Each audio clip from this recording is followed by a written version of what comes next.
Hi, welcome to Hair Care Salon. Looks like you have an appointment with us, so let's get started. We specialize in caring for curly hair.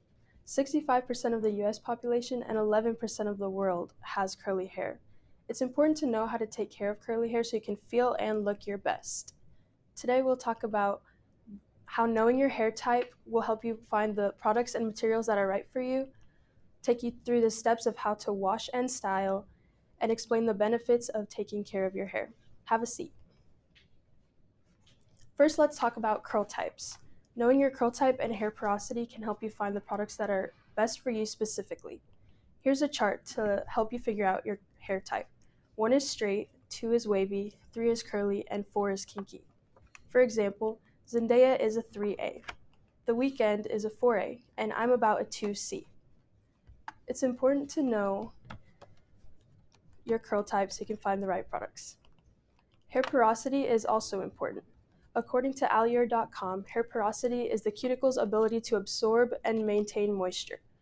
Low porosity hair is slow to absorb moisture, whereas high porosity hair sucks up moisture like a sponge. It's important to know your hair porosity to find the right products. If you have low porosity hair or non-porous hair, it's best to reach for heavier creams that will lock in the most moisture. If you have high porosity hair, lighter or water-based products might be better for you. Now let's get to the products you'll need to wash and style. For washing, you'll need a shower, of course. It's best to use a shampoo and conditioner that are specifically made for curly hair that don't include parabens or sulfates, as these can dehydrate your hair. You'll also need a wide-toothed comb. For styling, there are many different products you can use, but most use either a curly styling gel or a curly styling cream. A gel holds and defines curls, while a cream smooths, moisturizes, and defines. I recommend trying both to see which is best for you. For drying, it's optional to have a t-shirt or a diffuser. Now let's get to washing. Don't brush or comb through your hair before getting in the shower, as you'll lose a lot of hair. Shampoo as usual, but make sure the water isn't too hot, as this can dry your hair out. After massaging and completely rinsing out the shampoo, you can start to apply a generous amount of conditioner. Conditioner should only be applied to the mids and ends of your hair because your roots already produce natural oils. Then, while the conditioner is still in your hair, use a wide tooth comb to detangle. Let that sit while you do the rest of your shower stuff like washing, shaving, or dancing. And then you can rinse it out and step out of the shower.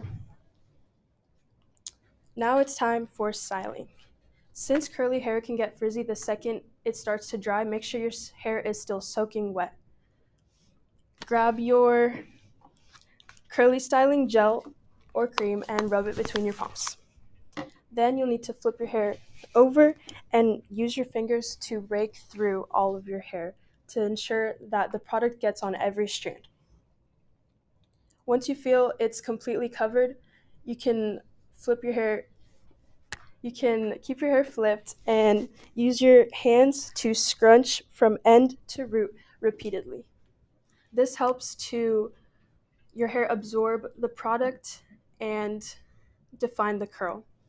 I like to then flip my hair to the side and scrunch some more and repeat on the other side.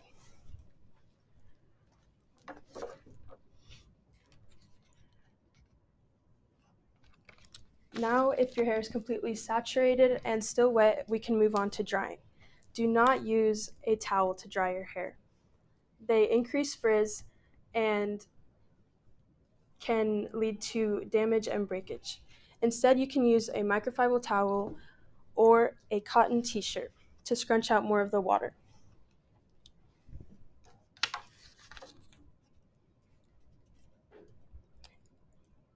It's recommended to let your hair air dry, but I'll show you what to do if you're in a rush. Normal hair dryers cause frizz, so you'll need a diffuser.